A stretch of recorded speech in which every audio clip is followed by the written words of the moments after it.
Hi there, Malcolm here with my 277th Booktube video. Today I'll be bringing a review for Dogs of War Book 2, Bearhead by Adrian Tchaikovsky. I listened to book 1 earlier on this year on Audible, really enjoyed it, and I think it was probably the best way to have enjoyed that book. I will probably reread it at some point in physical form, but I thought the Audible was fantastic. But I ended up with a physical copy of Bearhead, as well as book 3, Bee Speaker, which is now on my alarmingly large TBR pile. So this follows on from the events of Dogs of War. Actually, it's a few decades later, and we primarily follow Jimmy Martin, who is a human who is being augmented to survive the harsh surface of Mars, as he and the rest of the workforce prepare Mars, not so much terraforming, although that is kind of happening anyway, but more by construction and building. But what they're building are nice big villas, while themselves they live in tiny cubicles. And like the rest of them, Jimmy has an awful lot of memory space in his head, far more than is needed,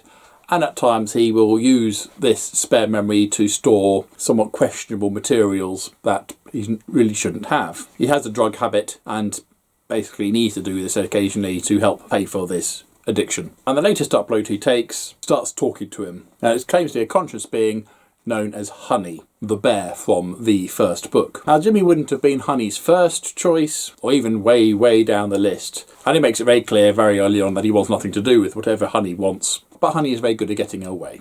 And Jimmy is involved, whether he likes to be or not. We also follow Carol Springer, sort of almost on alternate chapters, but not quite. And she is on Earth, and she is a, I suppose, secretary, personal assistant to a powerful politician who's on the up, but is extremely self-centered and doesn't care about anybody or anything apart from himself. And she worships the ground the man walks on because she has been collared. In the first book there were what were called hierarchies, where each of the constructed bioforms would be subservient to those above them. Collaring is what happens to certain humans, somewhat illegally, but there are ways around that. And she is collared to this man, Thompson. And as her rather grim existence unfolds, we soon learn that Thompson and Honey's plight on Mars are somewhat linked. I won't go down further than that, spoilers. And there are a few trigger warnings to be mentioned there, because Thompson's treatment of a totally subservient female personal assistant who will do and take anything he will give her without question and with a smile on her face. And of course this man goes there. So there is a sort of warning for that. And there's a couple of other characters from Dogs of War who pop up as well. One more significantly, another one less so, but they're there pulling certain strings. Anyway, that's more or less the brief description of what's in this book. And so what do I think of it? Well, I thought this was brilliant. I really enjoyed this. I was slightly put off pace by how different this book feels. Now, like I said, I did listen to the first one, but even so, tonally, this one felt very different to Dogs of War. Which I suppose is a good thing. It's not like more of the same. There was a big shift between books 1 and 2, so I did appreciate that. Jimmy wasn't a particularly likeable character.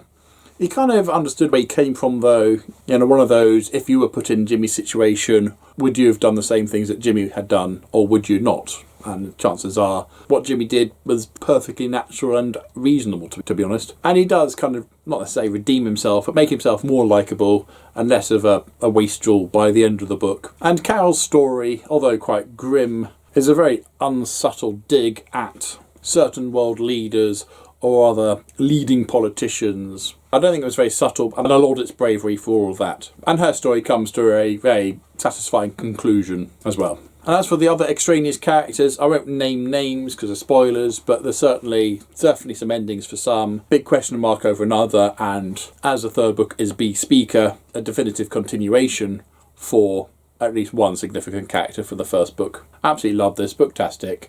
Highly recommend the series so far. And if you found book 1 a bit bloody and visceral, this was a lot less. I wouldn't say there's none, but because the first one centred around a dog bioform built and designed for war, there was going to be lots of war scenes, whereas in this one, we're on Mars, we're building Mars. It's a very different setting. Like I say, there's a great tonal shift between books 1 and 2. So have you read Bearhead, Dogs of War? What did you think of them if you have? I don't want to hear anything about Bee Speaker yet because I've not read it. And apparently book 4 is going to follow on from that, which is quite exciting as well. Or failing that, what's your favourite science fiction Agent Tchaikovsky? I think mine is Service Model. That was hilarious and very clever. So comments down below, please. But as usual, if you have nothing nice to say, then please keep it to yourself. Thank you. Don't forget to like, subscribe and other YouTubey things if you want. And until next time, see you later.